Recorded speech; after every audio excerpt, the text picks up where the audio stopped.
जगन्नाथपुरी में लक्ष्मी जी भ्रमण कर रही थी, जगन्नाथ भगवान की पत्नी लक्ष्मी। और पूरे क्षेत्र में भ्रमण करते करते उन्होंने देखा कि मैं किस पर कृपा करूं। तो सबसे पहले लक्ष्मी जी गई अर्चकों के पास, जो जगन्नाथ जी को उठाते, सुलाते, खिलाते, नहलाते, भोजन प्रसाद कराते। बोले अर्चक हैं, पहले अर्चकों को देखें, इनके यहाँ किसी परिवार में अगर हमको कृपा करनी हो तो लक्ष्मी जी सब अर्चकों के घर में गई। देखा महाराज सूर्य उदय हो गया, ये तो अभी सो ही रहे, ना आचार विचार शुद्ध, ना खान पान की शुद्धि। लक्ष्मी जी ने देखा महाराज सबरे पुजारी, अर्चक, साधक लेट लेट तक सो रहे हैं, ना आचार विचार शुद्ध, ना खान पान की शुद्धि, ना वस्त्र आदि धुले हुए, एक ही वस्त्र हैं, 5-5 दिन तक उन्हीं को पहनने हैं। लक्ष्मी जी बोली ये मेरे रहने लायक स्थान नहीं है, यहाँ नहीं आऊंगी मैं। और तभी लक्ष्मी जी ने आगे जाकर के देखा कि वह परिवार जिनको झाड़ू लगाने की सेवा थी, नाली आदि साफ करने की सेवा थी, जिनको मंदिर में प्रवेश तक नहीं करने दिया जाता, उनके घर में गोबर का चौका, सब ब्रह्म मुहूर्त में उठ गए हैं, तुलसी जी को जल दे रहे हैं, घर में बिल्कुल शुद्ध भोजन बन रहा है, आचार विचार की शुद्धि, हाथ स्वच्छ हैं, पैर बच, जन्म से उनकी जाति कहीं ऊंची नहीं है, लेकिन बाकी सब कुछ उनका स्वस्थ था, बिल्कुल शुद्ध था। लक्ष्मी जी की कृपा चाहते हैं ना, पवित्र रहना प्रारंभ कर दो। लक्ष्मी जी को पवित्रता बहुत प्रिय है। आपने आज जो वस्त्र पहने, कल अगर आपने पहन लिए, लक्ष्मी जी तुरंत चली जाएंगी। इतनी भी अपवित्रता लक्ष्मी जी को प्रिय नहीं है। लक्ष्मी जी बोली ये अच्छी है, इसके यहाँ मैं जाऊंगी। लक्ष्मी जी प्रत्यक्ष प्रकट हो गई उनके घर में जाकर के। अब वे तो बेचारे छोटे मोटे लोग, बेचारे ज्यादा धनवान तो थे नहीं। उन्होंने जब देखा कि अत्यंत गहने पहन रखे हैं, ऐसे मधुर सुगंधी आ रही है, रूप देख करके नेत्रों के पलक नहीं झपके जा रहे, सबने दंडवत प्रणाम किया। बोले आपका परिचय? बोले हम जगन्नाथ जी की गृहिणी है, साक्षात लक्ष्मी। वे सब घर के लोग, अरे हमारे घर का तो जल भी आपके स्पर्श योग्य नहीं है, हम तो ऐसे लोग, हम तो नीचे लोग हैं। ये लक्ष्मी जी बोली ये सब बात नहीं करो, हम लोग ठाकुर जी ये सब विचार नहीं करते। तुम्हारा आचरण देखो कितना शुद्ध, तुम्हारे व्यवहार कितना शुद्ध, तुम्हारी बुद्धि कितनी शुद्ध है। और सुनो, चौकी लगाओ, जो भी घर में बना है प्रत्यक्ष थाल में पधराओ, हम तुम्हारे यहाँ प्रसाद पा करके जाएंगे। पूरा घर भाव विवल हो गया, सबके नेत्रों में आंसू, साक्षात लक्ष्मी जी आई हैं। सबने पवाया।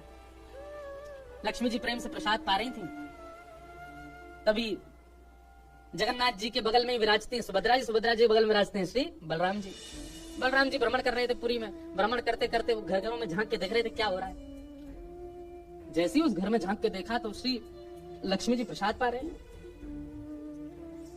बलराम जी बोले राम राम राम राम राम राम, ये झाड़ू पोंछा बर्तन करने वाले लोग, इनके यहाँ पर चले जाओ, इन पे कृपा करो। पर भैया इनके यहाँ तो भक्ष भी बनता होगा, मांस भी बनता होगा, और ये लक्ष्मी जी यहाँ बैठ करके प्रसाद पा रही है। हमारी घर की बेटी, हमारी घर की बहू, बिल्कुल आचार विचार की शुद्धि नहीं रखी। नाक फूल गई, बलराम जी की नाक फूल गई। महाराज आकर के कुछ बोले तो नहीं, मंदिर में आके बैठ गए। तो लक्ष्मी जी प्रसाद बनाती है। जैसे ही भोग रखा गया जगन्नाथ जी के आगे, बलभद्र सुभद्रा जी तुरंत हाथ पांव धो के बैठ गए। बलराम जी अपने सिंहासन से ही नहीं उठे, नाक फुला के बैठे। जगन्नाथ जी बोले भैया आ जाओ, भोग आएगा।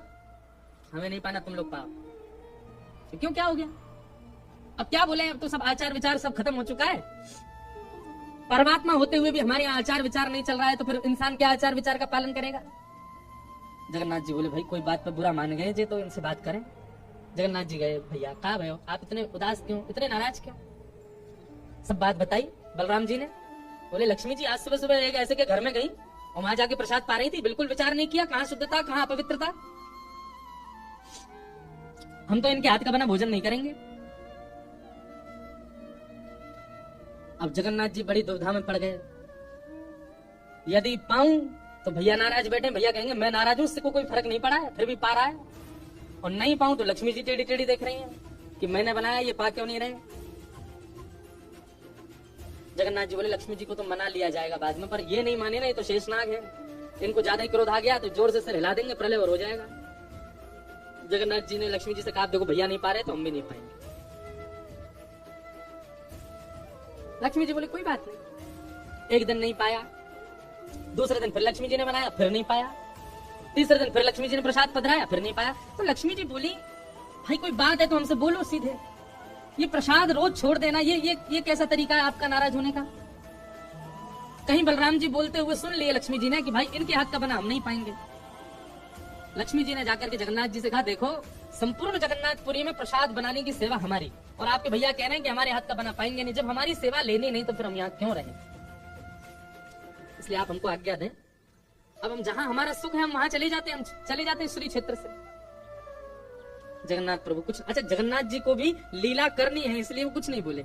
अब कुछ नहीं बोले तो लक्ष्मी जी समझ गई, बोले मौन मतलब हाँ ही होता है।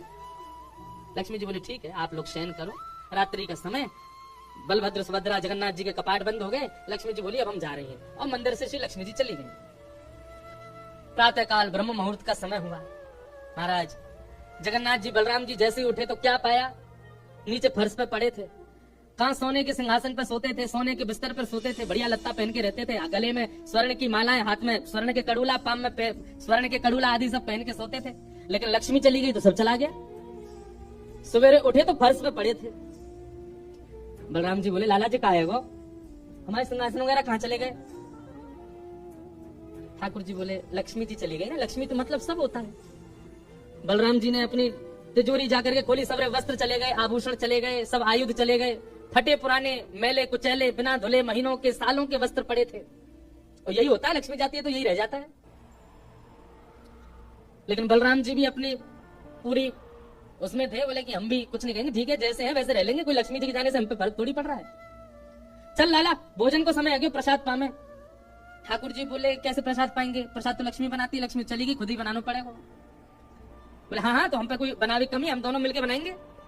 कृष्ण बलराम दोनों गए रसोई घर में, जाकर के देखा तो महाराज वहां से अन्न दाल चावल सब चले गए। तो सब लक्ष्मी से ही आते हैं। कहां तक है, चूल्हा जलाने की लकड़ी भी नहीं बची, वो भी लक्ष्मी से ही आती है। लक्ष्मी गई और सारी श्री लेकर के चली गई अपने साथ। अब तो दर्शनार्थी आने बंद हो गए, क्यों, मंदिर की श्री भी चली गई। जगन्नाथ जी और बलराम जी चुपचाप बैठे हैं अपने सिंहासन पर, भूखे प्यासे बेचारे आंख बाहर निकल आई। बलराम जी बोले लाला, बोले हाँ 2 दिन है गए लाला, भोजन ना कियो, और 2 दिन पहले गुस्सा में ना कियो, 4 दिन है गए, और कछु है भी ना, कहा करें। देखो इस बात को कोई ऐसे मत लेना ना, लोग सोचने वाले भी लेते, बताओ महाराज जी कुछ भी बोल रहे हैं, वो साक्षात ब्रह्म है। लक्ष्मी जाने से उन पर कोई प्रभाव पड़ेगा, लक्ष्मी जाने से कोई प्रभाव नहीं पड़ता ठाकुर जी पर ठाकुर जी बलराम जी को भी बताना चाह रहे हैं कि भाई किसी को हेय दृष्टि से मत देखो, उसी के लिए पूरी लीला हो रही है। ठाकुर जी बोले दाऊ दादा एक काम है सके, बोले कहा, बोले समुद्र के किनारे स्वर्ग आश्रम है जहां पर लोगों की अंत्येष्टि होती है। बोले हाँ मैंने एक बार देखा था, वहां पे लोग कटोरा लिए बैठे रहते हैं और उनको कुछ ना कुछ मिल ही जाता है, आपकी आज्ञा हो तो वहीं चले, कछु तो मिल जाएगा। लाला पूरी दुनिया कहा कहेगी बताओ कृष्ण बलराम क्या कर रहे हैं। बोले ऐसे थोड़ी जाएंगे, रूप बदल के चलेंगे, कछु तो मिलेगा, पेट तो नहीं भरेगा हमारा, लक्ष्मी जी तो आएंगी नहीं, नाराज होकर चली गई। बलराम जी बोले हाँ हाँ जान दे, ये बहू क्यों बड़े नखरे हैं, चली गई तो काम का भूखे रहेंगे, चल लाला मेहनत करके उद्यम करके भिक्षा मांग के पालेंगे। और श्री कृष्ण बलराम दोनों छोटे से बालक का रूप धारण करके गए और स्वर्ग आश्रम के बाहर कटोरा लेके बैठ गए, कोई कुछ तो दे जाएगा। ठाकुर जी और बलराम जी अपनी झोली फैला के जय जगन्नाथ मैया तेरा भला हो, कुछ दो, तो कोई कुछ नहीं दे। एक ने तो डांट दिया, बोले हे छोटे बालकों क्या करते हो, विद्यालय जाया करो, पढ़ाई लिखाई क्या करो, क्या बचपन में आके बैठ गए हो यहाँ पे। बलराम जी बोले लाला ही तो बहुत डांट रही है। ठाकुर जी मनी मन कहे और कर लो अपमान लक्ष्मी जी का। इतने में ही एक महात्मा आए, उन पर धन तो था नहीं, उनके पास में बस मूड़ी थी, महात्मा जी के पास में भेल थी, भेल। ठाकुर जी ऐसे झोली फैला के बैठे, बलराम जी भी, तो महात्मा जी ने क्या किया, ऐसे करके लो बच्चों लो पालो पेट भर लो। बलराम जी बोले लाला एक समय को भोजन तो मिल ही गयो। ठाकुर जी बलराम जी दोनों खुश हुए। लक्ष्मी जी ने दूर से देखा, ए पवन देव जोर से बहना प्रारंभ करो। ऐसी जोर की हवा चली महाराज, सबरी मूड़ी उड़ गई। बलराम जी और ठाकुर जी पीछे पीछे भागे, मूड़ी सबरी उड़ गई। बलराम जी बोले लाला ये क्या हो गया। बोले भैया हम संकोच में कुछ कहते नहीं, आप बड़े भैया पर हम एक बात कहें, लक्ष्मी के बिना सवाल हो रहा है हमारा। ठीक है बहू है, आपने समझा देते, आप भी बिल्कुल नाक फुला के बैठ गए, गुस्सा है के बैठ गए, चली गई बेचारी। यदि वे प्रसन्न हो जाए तो फिर सब ठीक है जाएगा। अरे ना बेटा कोई बात नहीं, हम तो क्षमा मांग लेंगे, तेने पहले क्यों ना कही मुझे। ठाकुर जी बोले अब कोई बात नहीं, अब चलते हैं, ढूंढे उनको कहाँ है। पूरे पुरी में ढूंढा, कहाँ है लक्ष्मी जी। लक्ष्मी जी उसी कन्या के घर में थी, उसी घर में थी जहां देख करके बलराम जी को हीन भावना आ गई थी। बलराम जी लेके गए, लाला यही घर में बैठी जब मैंने देखी खाई। वहां जाकर के देखा तो महाराज उस घर में बिल्कुल जैसे मंदिर की रौनक होती है, ऐसी रौनक उस घर की हो रही थी। फर्श लगे हुए हैं, बढ़िया सोने चांदी के बर्तन रखे हैं, एक जगमगा रहा है मणियों से पूरा घर भवन। और बाहर बैठ करके उस महिला के जिसके ऊपर कृपा की थी लक्ष्मी ने, उसके बालक भर भर के सामग्री दे रहे लोगों को, भोजन की सामग्री, वस्त्र ले जाओ, ये ले जाओ, कोई गरीब कन्या के लिए धन ले जाओ, राशि ले जाओ, सोने की मोहर ले जाओ। लक्ष्मी जी बैठी है घर में। ठाकुर जी बोले अब लक्ष्मी जी तो नाराज हैं, भैया एक काम करें हम भी लाइन में लग जाएं, कछु मांग लें, लेके चलते हैं।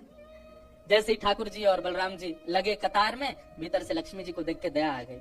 मेरे प्राणनाथ, ये चाहे तो सर्वसमर्थ हैं, परंतु बलराम जी को बताने के लिए पूरी लीला कर रहे हैं।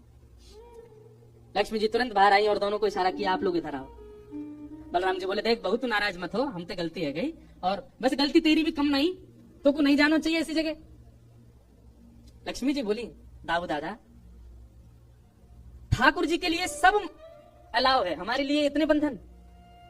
वे किसी भी भक्त पर कृपा करने जा सकते हैं, वहां पर जात पात नहीं देखी जाती, वहां पर ये नहीं देखा जाता कि भजने वाला कौन है, ब्राह्मण है, क्षत्रिय वैश्य कौन है, सब पर वो अनुग्रह कर सकते हैं। तो फिर हमारे ऊपर इतनी रोक टोक क्यों?